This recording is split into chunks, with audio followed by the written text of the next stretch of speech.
ಅಲ್ಲ ಇವಾಗ ಚೇಂಜ್ ಆಗ್ಬೇಕು ನಿಮ್ಮ ಡಿಸಿಷನ್. ಇವಾಗ ಸ್ಟಾರ್ಗಳನ್ನ ಕಂಡು ಸಿನಿಮಾ ಮಾಡ್ತೀನಿ ಅಂತ ಚೇಂಜ್ ಆಗಿದೆ. ಆಗಿದೆಯಾ? ಸೊ ಈ ಟೀಮ್ ಎಲ್ಲ ನೋಡಿದ್ಮೇಲೆ ಏನಾದರೂ ತಲೆಯಲ್ಲಿ ಬಂತ ಏನಾದರೂ ಒಂದು ಮಾಡಬೇಕು ಅಂತ? ಅಂದ್ರೆ ಅದೇ ಕಥೆಗಳು ಯಾವಾಗ ಹುಟ್ಟುತ್ತೆ ಅಂತ ಮಾಡಬೇಕು ಅನ್ನೋ ಆಸೆ ನನ್ನ ಒಳಗಿದೆ. ನಾನು ನೆನ್ನೆ ಕೂಡ ಆಫೀಸರ್ ಕೂತಾಗೆಲ್ಲ ಹೇಳಿ ಒಂದು ಫೋನ್ ಮಾಡ್ತೀನಿ. ನೀವು ಸ್ಕ್ರಿಪ್ಟ್ ಕೂತಾಗೆಲ್ಲ ನಾನು ಒಂದು message, I am here, this is my photograph, ಇಲ್ಲ I am looking like this. ಇವರಿಬ್ರು ಕೂಡ ನನ್ನ ತಲೆಯಲ್ಲಿ ಒಂದ್ಸಲ ಆದ್ರೂ ಒಂದು ಕತೆಗೆ ಕ್ರಾಸ್ ಆಗಿದಾರ ರೀಸೆಂಟ್ ಟೈಮ್ಸ್ ಅಲ್ಲಿ ಅಂದ್ರೆ ದೇವರಾಣೆ ಹೌದು ಆಗಿದ್ದಾರೆ. ಆದ್ರೆ ಆ ಕರೆಕ್ಟ್ ಆದ ಕತೆ ಬಂದು ಅಂದ್ರೆ ಏನ್ ಗೊತ್ತಾ ಸರ್, ಇಬ್ಬರ ಅಭಿಮಾನಿ ನಾನು. ಸೊ ಅವ್ರೇನಾದ್ರೂ ನಾನೇನಾದ್ರೂ ಡೈರೆಕ್ಷನ್ ಮಾಡ್ತಿದ್ದೀನಿ, ಅವರು ನನ್ನ ಸಿನಿಮಾದಲ್ಲಿ ಅಂದ್ರೆ ಬಂದ್ರು ಅಂದ್ರೆ ಅವ್ರಿಗೆ ಅವ್ರು ಏನು ನಾನು ಮನಸ್ಸಲ್ಲಿ ಏನು ಇಟ್ಟಿದ್ದೀನಿ ಆ ಸ್ಥಾನ ತಲುಪುವಂಥ ಪಾತ್ರ, ಆ ಸ್ಥಾನ ತಲುಪುವಂಥ ಸಿನಿಮಾ ಆಗಬೇಕು.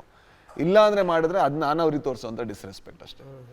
ಅವರು ನನಗೆ ಹತ್ರ ಇದ್ದಾರೆ, ಕ್ಲೋಸ್ ಇದ್ದಾರೆ ಅನ್ನೋ ಕಾರಣಕ್ಕೆ ನೆಕ್ಸ್ಟ್ ಒಂದು ಮಾಡ್ಬಿಡೋಣ ಅನ್ನೋದು ಐ ಥಿಂಕ್ ಅದು ವರ್ಕೌಟ್ ಮಾಡ್ಕೊಳ್ಳೋದು, ಅದಲ್ಲ ಸಿನಿಮಾ ಮಾಡ್ಬೇಕು ನಾವು. ನಿಜ. ಈ 45 ಈ ಪಾತ್ರದ ಬಗ್ಗೆ, ನಿಮ್ಮ ಪಾತ್ರದ ಬಗ್ಗೆ ಏನಂತೀರಿ? ನನಗೆ ಬಹಳ ಇಷ್ಟದ ಪಾತ್ರ ಇದು. ಯಾಕಂದರೆ ಇಡೀ ಸಿನಿಮಾದಲ್ಲಿ ನಮಗೆ ತುಂಬ ರಿಲೇಟಬಲ್ ಆಗುವಂಥ ಪಾತ್ರ. ಇವು ನಮ್ಮ ಥರನೇ ಇದ್ದಾನಲ್ವಾ, ನಮಗಿರುವಂತಹ ಸಂಘರ್ಷಗಳೇ ಇವನಿಗೂ ಇದೆಯಲ್ಲ. ನಾವು ಕೂಡ ಯಾವುದರಿಂದನೂ ತಪ್ಪಿಸ್ಕೊಳ್ಳೋದಕ್ಕೆ ಟ್ರೈ ಮಾಡ್ತಾ ಇದ್ದೀವಿ. ನಾವೇ ನಮಗೆ ಕೆಲವಾರು ಅಡೆತಡೆಗಳನ್ನು ಉಂಟು ಮಾಡ್ತಾ ಇದ್ದೀವಿ. ಅದನ್ನು ಕ್ರಾಸ್ ಆಗಕ್ಕೆ ನಾವೇ ಪ್ರಯತ್ನ ಪಡ್ತಾ ಇದ್ದೀವಿ. ಆ ಥರ ಸಾಮಾನ್ಯ ಒಬ್ಬ ವ್ಯಕ್ತಿ. ಹಾಗಾಗಿ ನನಗೆ ಬಹಳ ಖುಷಿ ಆಯಿತು. ಬಟ್ ಸಾಮಾನ್ಯ ಆದರೂ ಕೂಡ ಪರ್ಫಾರ್ಮೆನ್ಸ್ ಲೆವೆಲಲ್ಲಿ ಸ್ವಲ್ಪ ಕಾಂಪ್ಲಿಕೇಶನ್ಸ್ ಇತ್ತು. ಅದು ವಲ್ನರಬಿಲಿಟಿನ ತರೋದಕ್ಕೆಲ್ಲ ಸ್ವಲ್ಪ ಕಷ್ಟ ಇತ್ತು. ಫಾರ್ಚುನೇಟ್ಲಿ ಅರ್ಜುನ್ ಜನ್ಯ ಅವರಿಂದ ನನಗೆ ಅದು ಈಸಿ ಆಯಿತು. ಓಕೆ ಸರ್, ಶಿವಣ್ಣಂದು ನಿಮ್ಮದು ಕಾಂಬಿನೇಷನ್ ಇದೆಯಲ್ಲ, ಭಾಳ ಅದ್ಭುತವಾಗಿ ವರ್ಕೌಟ್ ಆಗುತ್ತೆ. ಅದು ಇದು ಮಾಡಿದ್ದಾರೆ ಆ ಥರ ಅಲ್ಲ, ಹಿಂದೂ ಕೂಡ ಹಿಂದೂ ಶಿವಣ್ಣಂದು ಒಂದು ಅವಿನಾಭಾವ ಸಂಬಂಧ.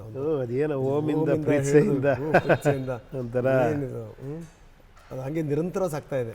ಅದೇನೋ ಗೊತ್ತಿಲ್ಲ ಆ್ಯಕ್ಚುಲಿ. ತುಂಬ ಅದೇನೋ ಫಸ್ಟ್ ಟೈಮ್ ಅವ್ರ ಮನೆಗೆ ಹೋಗಿ ನಾನು ಸ್ಟೋರಿ ಹೇಳಿದ್ದು ಇವಾಗಲೂ ಜ್ಞಾಪಕ ಇದೆ.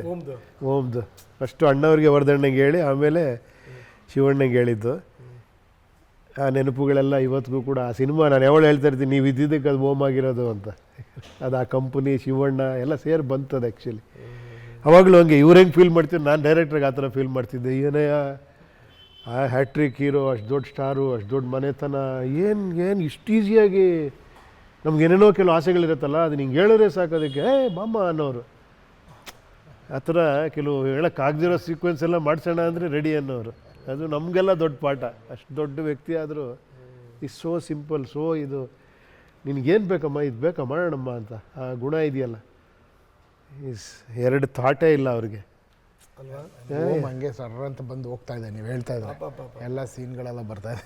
ಹೋಗೋರೆ ಅವರು ಹೇರು ಕೆಲವ್ರಿಗೆ ಒಬ್ಬೊಬ್ರಿಗೆ ಒಂದು ಇರೋದು ಗೊತ್ತಾ, ಅವ್ರಿಗೆ ನೀಟಾಗಿ ಇದು ಮಾಡ್ಕೊಂಡು ಬರೋರು. ನಾನು ಶಿವಣ್ಣ ಇದು ಹಿಂಗಿರಬಾರ್ದು, ಸ್ವಲ್ಪ ರಗೆಡ್ ಲುಕ್ ಅಲ್ವಾ ಅಂತ ಕೆದರ್ತಿದ್ದೆ. ಅವ್ರಿಗೆ ಬೇರೆಯವ್ರು ಮುಟ್ಟೋಕೋರು ಒಂಥರ ಇದಾಗೋದು. ನನಗೆ ಡೈರೆಕ್ಟ್ರ್ ಏನು ಮಾಡೋದು ಅಂತ ಅವ್ರಿಗೆ.